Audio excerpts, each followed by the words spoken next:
আমার বাড়ি বরিশাল বিভাগ ভোলা জেলা। আমি মূলত একজন গার্মেন্টস শ্রমিক, কিন্তু এই পাট শিল্পর জন্য আমি আন্দোলন করি বিদায় এখন হয়ে গেছি বেকার শ্রমিক। আচ্ছা, মনে করেন যে আজকে তো বাণিজ্য মেলা, একটা বিষয় হলো যে এই অন্য সব কাপড় থেকে আপনি পাটের প্রতি কেন আকৃষ্ট? দেশীয় পণ্য কিনে হোক ধন্য, সোনালি আসে সোনার দেশ, পাট শূন্য বাংলাদেশ। তো আমাদের বিশ্ব চিনেছে বাংলাদেশের নাম এই সোনালি আস পাট দিয়ে। এই পাট আজকে বিলুপ্তির পথে। সে বিলুপ্তি হওয়ার পর থেকে বাঁচানোর জন্য, দেশের পরিবেশকে রক্ষা করার জন্য আমি উদ্যোগ নিচ্ছি। পাটের জট করা যায় না সেটা আমিও জানি, আপনিও জানেন, কিন্তু পাটের যে এরকম পণ্য ব্যবহার করা সম্ভব সেটা তো অস্বীকার করার মতো কিছু না। তা আমরা পাটের পণ্য ব্যবহার করি। সরকার হয়েছে জনগণের আর জনগণ হয়েছে সরকারের।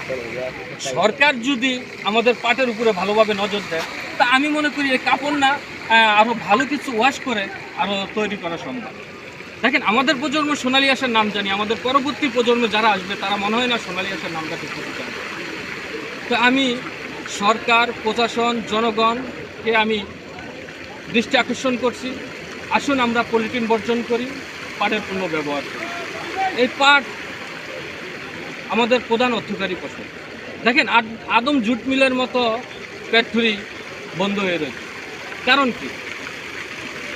বিজিএমসির 25টা জুট মিল রয়েছে। 25টা জুট মিলের ভিতরে সকল শ্রমিকগুলা কিন্তু ছাঁটাই হয়েছে, কিন্তু ওই সমস্ত কোম্পানির যারা অফিসার লেভেলের রয়েছে তাদেরকে তো ছাঁটাইয়ের আমি কোনো নামগন্ধ শুনি না।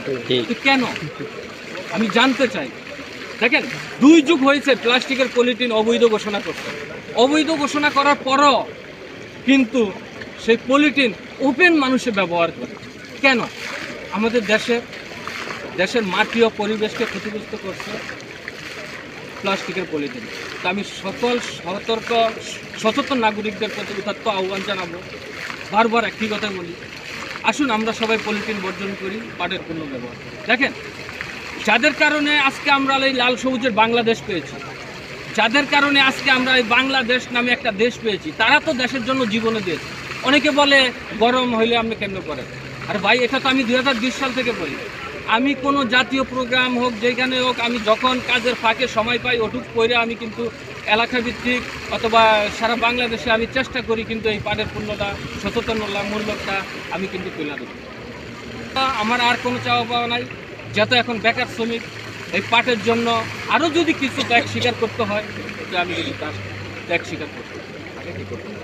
আমি মূলত গার্মেন্টস শ্রমিক ছিলাম, তো এই পাট শিল্প নিয়ে আমি কথা বলি দেখা, আমি প্রতিবাদমূলক কথা বলি দেখা তারা বিভিন্ন এর ভিতরে প্রথম আলো একটা নিউজ করছে। প্রথম আলো নিউজটা আমার অফিসে নিয়ে ডাইরেক্ট দেখা, তো এই কি তুমি একটা ওয়ার্কার, প্রথম আলোর প্রধান শিরোনামে তুমি থাকো কেন? কত সাল থেকে মানে পলিথিনের বিরুদ্ধে আন্দোলন? আমি 2020 সাল থেকে। আমি 2020 সাল থেকে এখন চলে 6 বছর আমার রানিং চলছে। মানে এটা আমাদের পরিচালনা।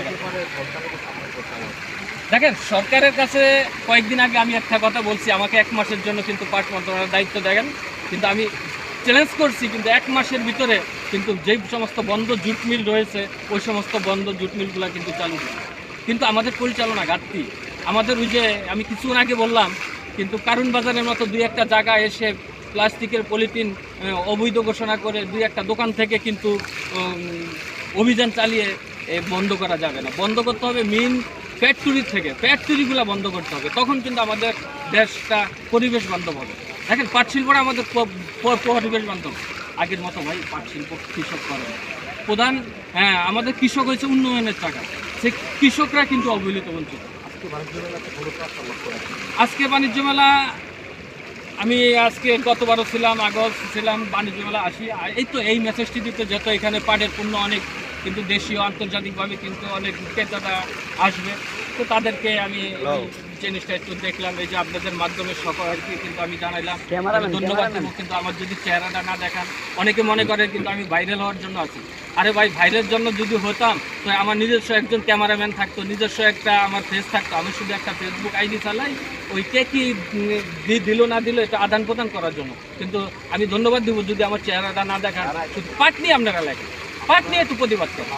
আমার নাম শ্রমিক আব্দুল মালিক। জি, ধন্যবাদ।